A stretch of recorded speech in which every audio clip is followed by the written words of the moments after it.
How's this for a video format? Webcam? I got a phone cam. How you doing? So, things that I've learnt painting for a year. Number one, you will always suck. That's you.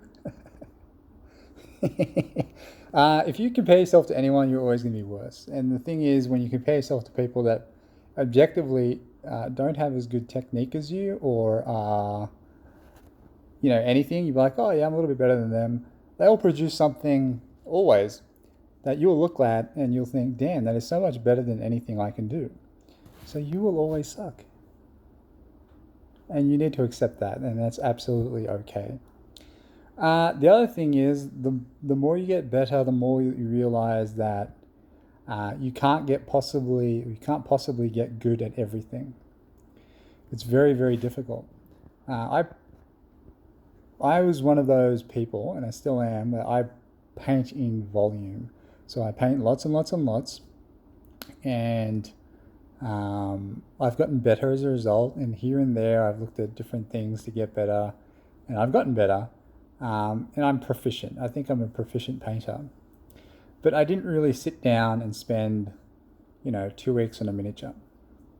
So I've painted for a year and a bit, and I know there's another person who's painted for a year and a bit, and she is easily, objectively, 100 times better than me. She's incredibly good. And she will spend a lot longer on a miniature than I will. And that's not necessarily to say that she will spend more time on a single part of a miniature than I will. She'll complete just the whole thing and give the whole thing the respect it deserves. Like, I'll have miniatures that just, a whole 25% of the miniature is not painted at all. Like, it's just got a base coat on it. But she's good at metal, she's good at cloth, she's good at armor plates, she's good at skin, and I'm not very good at any of it. So yeah. And the reason is I haven't sat down and intentionally got better. All right, so you need to have the intent to get better. You can't just paint in volume. You need to legitimately sit down and say, okay, I'm going to work on this thing and improve it. I did that for like one day with metals, and my metals got so much better. And I haven't really done it for anything else. So it's something you have to do. I've just been relying on painting by volume. Things that I think beginner me needed to know, and I wish I did these more frequently. One, well, it's in my past video that I said ages ago, it's all the exact same thing. You need to prime really well. You need to be able to put down a smooth, consistent base coat. I still can't, with certain paints, I can't do it. I really struggle with certain yellows. When I start adding certain whites, things go badly.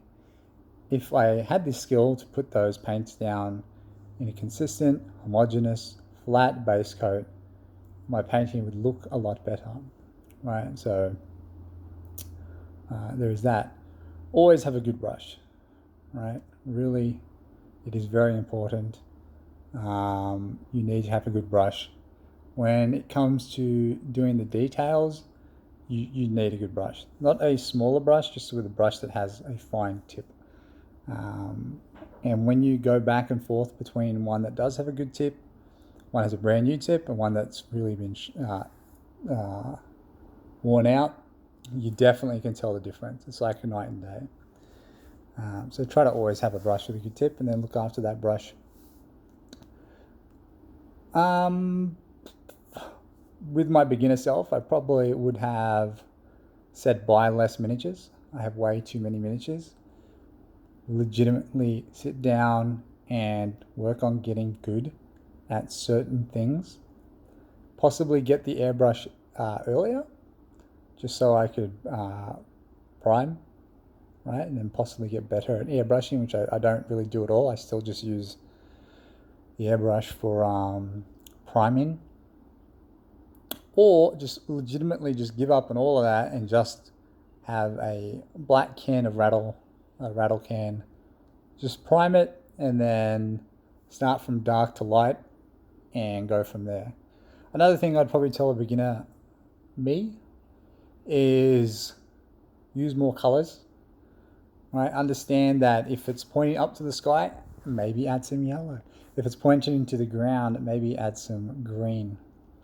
And one of the things that going forward I want to do is have really colorful models. Like I want to do the thing where, you know, if my mid-tone is a green, I want it to go down into the blues and maybe onto a purple in the shadow, and then it goes up into like the yellows or oranges and yellows or whatever. So it's just really like rainbow colorful. I want to be able to do that because I think it looks cool. Things of the past year that I could have done better with my paintings. I very much didn't panel line or define shapes, black lining. I did very little of that. Needed to be a little bit more brave in doing that. I definitely should have spent time painting skin. I have 200 goblins with faces that aren't really painted. I should have just taken my time and learned how to paint skin better. I shouldn't have gone with Chimera paints, although I'm pretty comfortable with them, probably more comfortable with them than pre-mixed paints. If I just went with pre-mixed paints, I would have a lot more. I would have lots of different colors. And honestly, my models would probably come out looking a lot cleaner and more classically proficient and look nice.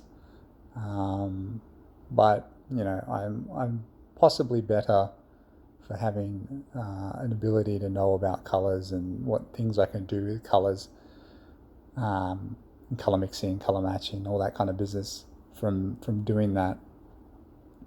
Or just stuck with the Chimera and got nothing else. And maybe I had someone to teach me to use it, but there doesn't seem to be a lot of that oil painting palette for miniature painters. I should have possibly gone more down the whole learn how to paint with certain palettes from oil painters. That would have helped with the whole Chimera experience.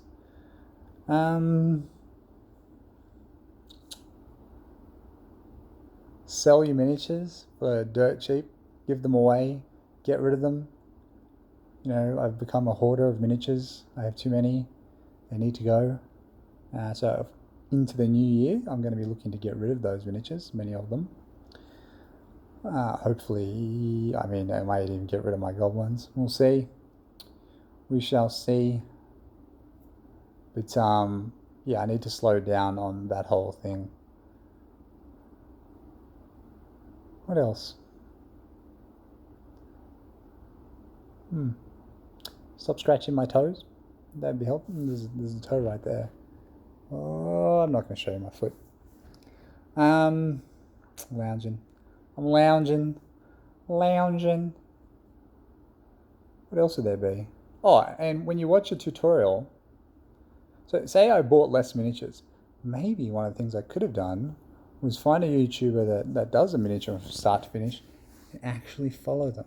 Have the same miniature, get the miniature out, maybe even get the exact same paints, and then just follow along.